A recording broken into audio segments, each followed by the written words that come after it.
Nkwaniriza nate ku Ugandan Kitchen mu recipe yaffe endala. Leero tugenda kubeera nga tukola pumpkin donuts ne mandazi. Tugenda kubeera nga tukozesa recipe emu oba ddo emu tugiggyemu amandazi era tubeere nga tugiggyamu ne donuts. So tugenda kubeera nga tutandika okuba nga tumikisinga ingredients zaffe. So tutandise n'ekikopo kimu eky'amata. Leero nakozesezza measuring cups mu kupima, so omuntu yenna ng'olina measuring cups z'oba ofollowinga. Oluvannyuma muno mbeera nga ngattamu dry active yeast, yoyo nga bw'otyo bw'omulabimu aka kacupa. Tabulamu obeere nga obikkako for 5 to 10 minutes. Osobola okulaba nti nno oluvannyuma lw'eddakiika nga 5 oba ku 10 already yeast wo aba amaze okubeera ng'abeera activated. Wano obeera rest assured nti nno ddo yo ejja kuzimba nti ne yeast wo abadde mulungi. Oluvannyuma muno tubeera nga tu-addingamu sukaali nembeera nga ngattamuko n'omunnyo. Bino byonna beera nga nabyo obeera nga obimikisinga ng'obitabula ng'obidissolvinga. Sukaali oyo particles ezo zisobole okubeera nga zidissolvinga bulungi nnyo. Then oluvannyuma muno tugenda kubeera nga tu-addingamu eggi, omakinga sure nti nalyo libadde at room temperature. Osobole okubeera nga lyemikisinga bulungi ne ingredients ezisigadde ezo ze tusooseemu okubeera nga tuteekamu. To my returning subscribers, neeyanzizza nnyo neeyanzeege okuviira ddala gye twava okuba nga munsupportinze okutuuka akaseera kano, neeyanzizza nnyo. Muno mbeera nga ngattamu melted butter ne ngattamu ne pumpkin puree. Ono makinga sure nti nno wafunye pumpkin yo bulungi ensujju n'obeera nga wagifumbyeko, oluvannyuma n'obeera ng'ogisottasotta nga togitaddeeko kikuta. Muno mbeera nga ngattamu vanilla extract mutonotono ne ngattamu cinnamon powder ne ginger.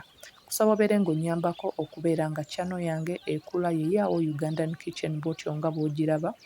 Oba ogisachinze awo ku YouTube babeera nga bagikuleetera, beera ng'osubscribinga awo. Kusaba obeere ng'era oturninga on notifications zo ng'onyiga wali eri ku subscribe button again, ojje wano ku notification onyige ku all. Ojja kubeera notified buli we mbeera nga nina video gye ntaddeyo empya ku YouTube channel.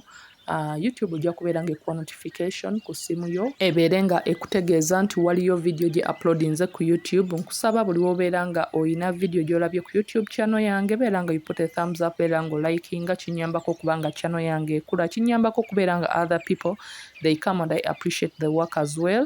So neeyanzizza nnyo, neeyanzeege okubeera nga musubscribinga. Then genda maaso obeere nga otabula paka ingredients ezo nga zeetabudde bulungi. Weguba gwe mulundi gwo ogusoose ku Ugandan Kitchen, nkwaniriza kusaba obeere nga onneeyungako, nkusaba obeere nga onnyambako okuba nga channel yange ekula. Subscribinga, likinga, sharinga and let me know what you think about the recipes awo mu comment section. Oluvannyuma nga ingredients zaffe ziri eri zonna zeemikisinze, tutandika okubeera nga tu-addingamu eŋŋano in bits. Yeyo engeri gy'opimamu oba gy'oweyingamu eŋŋano ng'oli mu gikozesa. Omakinga sure nti nno akakopo k'oli mu kubeera ng'okozesa kali flat bulungi bw'otyo nga bw'olabye, n'omakinga sure nti ofuna ebipimo ebirungi. Genda maaso okubeera nga natutandise nga addingamu nga ebikopo 3. Awo nabadde nkozesezza ka half cup, so y'ensonga lwaki olaba nti buyinza okuba obungi, but jjukira bu half cup buba 2 to make 1 cup. So beera ng'omikisinga, then w'otuuka n'olaba nti era ekyali so sticky, beera ng'era okgenda maaso okubeera nga o-addingamu flour, obeere nga omikisingira ddala bulungi. Tugenda kubeera nga tumikisinga ddo yaffe eno ebeere ng'eri soft ng'ate era eri a little bit sticky. Yes, ng'eri a little bit sticky but ng'ate kwatira nnyo ku ngalo. Ngenda kubeera nga nkibalaga awo maaso. So beera ng'ogitransferringa ku surface, obeere ng'ogenda maaso okubeera nga ogikanda. Nga w'obulaba nti nno eri so sticky nga weetaaga okubeera nga ogattako kuli eri eŋŋano, then obeera nga okikola n'obeera ng'ojja ogattako eŋŋano. Roughly nakozesezza ebikopo nga 5 ku 6 eby'eŋŋano. Nakozesezza ebikopo 5 ku 6 eby'eŋŋano nga ndi mu kubeera nga mikisinga. Tuli mu holiday, so this is a recipe omuntu gy'osobola okubeera nga okola n'abaana bo. It can be an activity gye muyinza okubeera nga mwenna mubeera involved ne mubeera nga like mwefuula busy ewaka. So osobola okulaba nti nno ekyali a little bit sticky but tekwatira nnyo nga wali weebadde ng'ekyali mu bowel. So wano era nnyongerakoko flour omutonotono ne ŋŋenda maaso okubeera nga neeyongera okubeera nga ngikandamu. Eri soft bw'otyo nga bw'olaba era y'engeri gy'erina okubeeramu. Kala yaayo eyo it is because tukozesezza pumpkin, yes.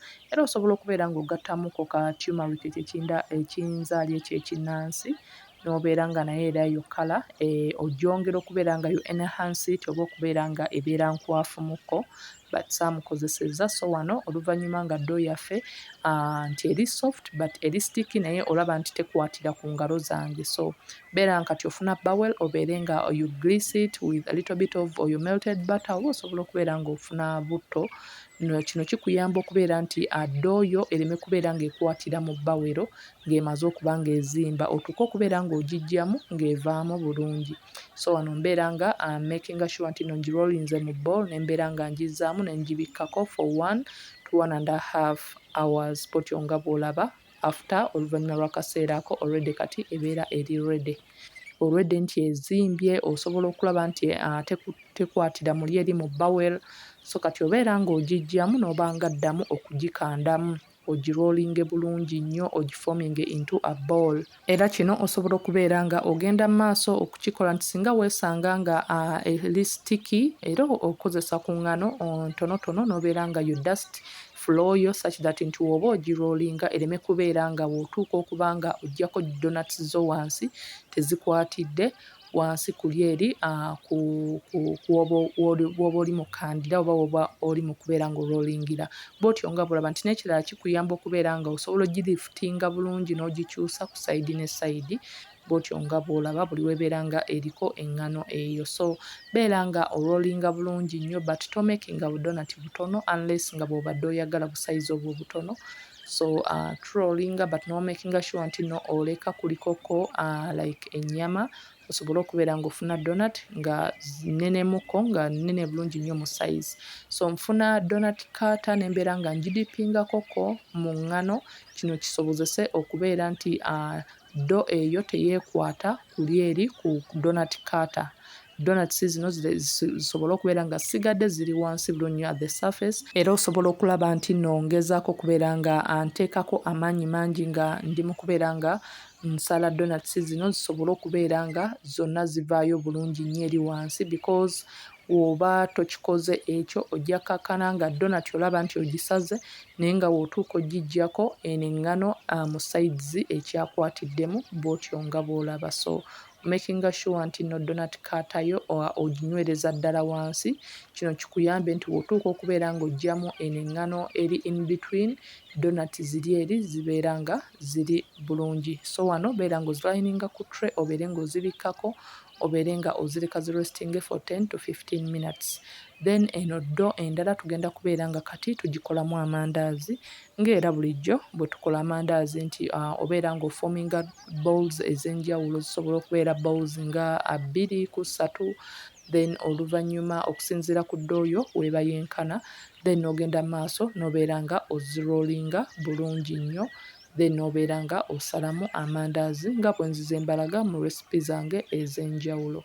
Saba obeere nga onnyambako okubeera nga channel yange ekula, Ugandan Kitchen, likinga, sharinga, subscribinga.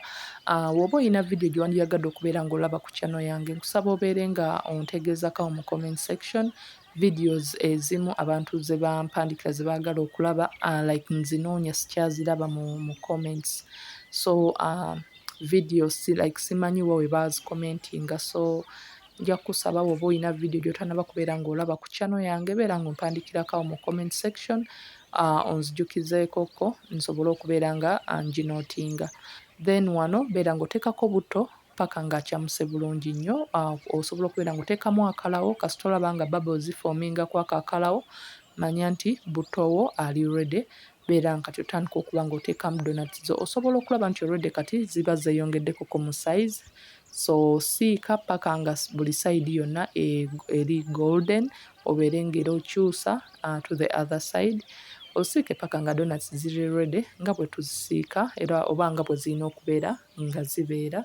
Bw'otyo nga bw'olaba, makinga sure nti omuliro si mungi, because bwe guba omungi gusobola okwokya donut nga tennaba kuba ng'ejja at all. So omakinga sure nti nno omuliro gwo mutonotono guli awo wakati such that donuts zo zifuna akadde bulungi nnyo akajja nga tezitaninze black. Oluvannyuma beera ng'ozidraininga oziteeke either on a paper towel oba kitchen towel okubeera ng'odraininga excess oil ayinza okubeera nga agendeddemu. Kyekimu ne ku mandaazi nago genda maaso okubeera nga ogasiika. Osobola okulaba nti nago kati gaba geeyongeddekoko mu size, so obeera nga ogasiika nago paka nga ga browninze bulungi nnyo. Neeyanziza nnyo neeyanzeege okubeera nga munfollowinze, neeyanziza nnyo okubeera nga mukyekuumidde ku Ugandan Kitchen. Mwebale kubeera nga mumpa feedback buli abeera nga atryinze out a recipe ey'enjawulo from my channel. N'obeera ng'ompa feedback, n'obeera nga osobozesa n'abalala abaagala okubeera nga batrying out those recipes, okubeera ng'omuntu amanya nti ddala bw'oba ogoberedde endagiriro osobola okubeera ng'ofuna results ennungi ddala. So neeyanziza nnyo neeyanzege mwenna basubscribers bange, mwebala okubeera nga munfollowinze ne ku TikTok gyendi ne ku Instagram nga Ugandan Kitchen, so neeyanziza nnyo neeyanzeege. So kati wano tubeera nga tudraininga mandaazi, then tugenda kubeera nga tukola ku glaze yaffe gye tugenda okubeera nga tudiipingamu donuts zino oba nga tugatta ku donuts zino. Tuyinamu icing sugar, cinnamon powder, ginger powder, tuyinamu vanilla extract bwotyo nga bw'omulaba, ne tubeeramu ne melted butter. Y'oli gwe nakozesezzaako mu ntandikwa nti omumeltinga n'omuleka n'akuulinga bulungi nnyo okubeera ng'omukozesa mu ddo eri eya donut n'okubeera ng'omukozesa wano mu glaze eno gye tugenda okubeera nga tuteeka ku donuts zino. So obeera nga obigattamu byonna, ebipimo bibalekedde byonna ebya donut n'ebya glaze eno byonna weebiri. Oluvannyuma beera ng'otandika okukozesa ku mata amatonotono ng'ogenda otabula, atanywa mata osobola okubeera ng'okozesa amazzi, n'obeera nga ogenda maaso okubeera nga otabula bulungi nnyo paka ng'olaba nti nno eringanga like a flowing eyiika but nga teri so light, so because oyagala ebeere ng'ekwatira ku donut zino bulungi nnyo, so beera nga ogikootingamu bulungi nnyo. Oluvannyuma ziteeke ku tray zibeere nga zisiitinga bulungi, coating yo esobole okubeera ng'ekalirako bulungi, era osobola okubeera ng'oaddingako nga chopped fruits oba nuts kuneeno waggulu. Osobola okubeera ng'oteekako shredded coconut n'ebintu ebirala osobola okubeera ng'ogidecoratinga mu ngeri ey'enjawulo oba otaddeko chocolate. Eri so yummy, eri so soft, eri so nice bwotyo nga bw'olaba. So this is definitely a recipe gy'olina okubeera nga otrying out this holiday with the family. Osobola okubeera nga bino ebyokunywera ku chai like biri sorted for a week depending muli bantu bameka ewaka. Osobola okulaba mandaazi gali so yummy, gali so soft. Until next time, thanks for watching. Please like, share and subscribe.